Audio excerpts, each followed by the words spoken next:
Hello, Judith Hanson here. And as I promised in my posts, what I was going to talk about today was how I use hypnosis and hypnotherapy to help people with anxiety. So it's probably best to start with what hypnosis is, in case you're not familiar with it. The definition that I use and that I was trained on, if that's the right expression, is that hypnosis is a state of focused relaxation. So there's the biggest clue to how it can help people with anxiety. One of the things I find with every single client with anxiety is that they have lost the ability to relax. Many of them can't remember the last time they felt relaxed.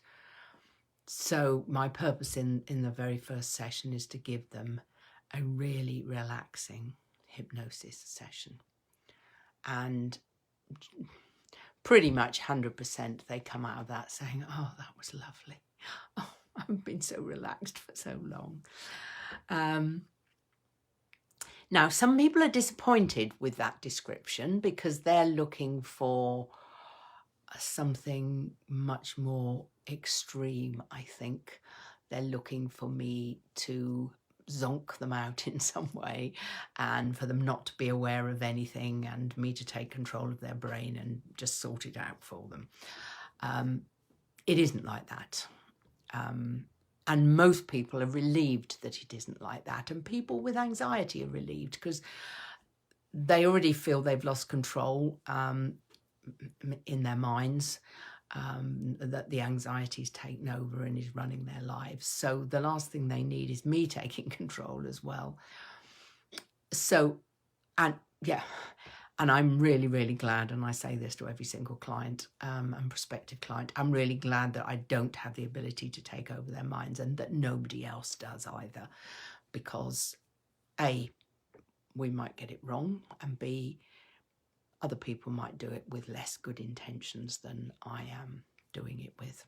So the example that I give to explain the state of being in hypnosis, and you'll see this all over the place, is for those of you that drive, I am sure you have driven a journey that you know well or that is particularly boring, where you suddenly realise you've missed whole parts of the journey.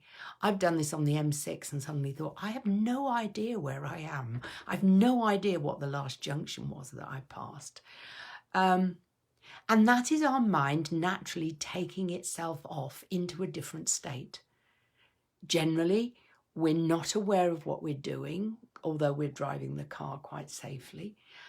And we're not aware of what we're thinking. Yeah, our mind has just gone walkabout. So when I put somebody into hypnosis, I'm using that ability that the mind has to do this anyway, and just going through a process to help us go into that state deliberately with a particular purpose in mind to do some therapy, and generally making it a longer and a deeper experience. So when you're in hypnosis, you will hear every word I say. If you want to, you can remember every word I say. You don't have to. If I want you to remember something, I will make sure that you do. So that's hypnosis. And as I say, in itself, it is of benefit in every single session to helping people to relax. What I'm then going to do in hypnosis is use different therapies to help people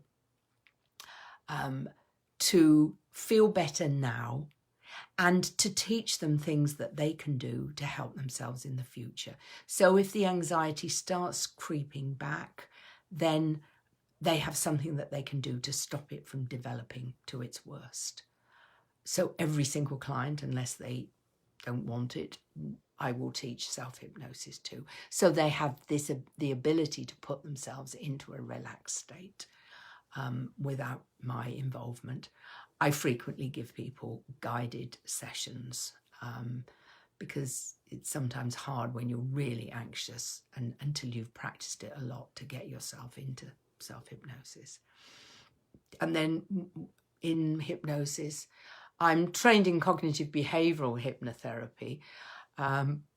So using the cognitive behavioral model, which is the simple version anyway, that our thoughts will determine how we feel and our feelings will determine our behaviour, which is what's operating with anxiety. So we are thinking generally thoughts about what awful things have happened and might happen in the future. We're worrying about those things that haven't happened yet and probably won't happen. So we are getting ourselves into a real state, which makes us feel really anxious and on guard all of the time. We're continually looking for the possibility of something going wrong.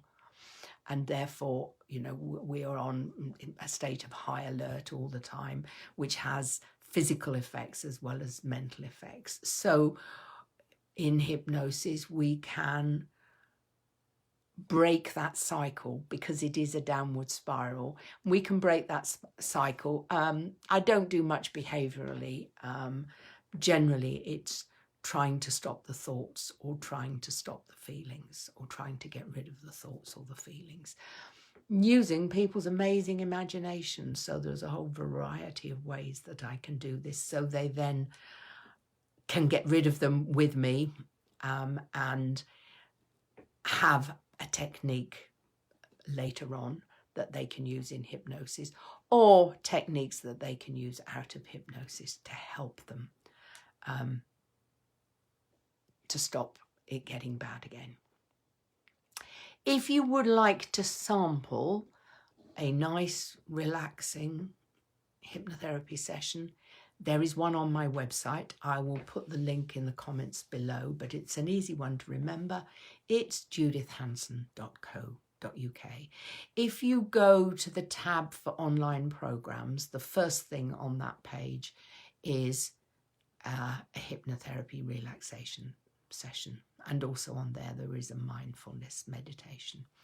But I will talk about mindfulness in another video. So the key to remember is that the reason that hypnosis and hypnotherapy are so useful with anxiety is that the hypnosis itself is a really, really relaxing experience. And that is just wonderful if you are feeling highly anxious, hypervigilant, on high alert all the time, worrying about everything 24/7. Okay, I hope that's helped. If you have any questions, please state them in the comments, and I will see you back here again tomorrow. And as always, take care and stay safe. Bye.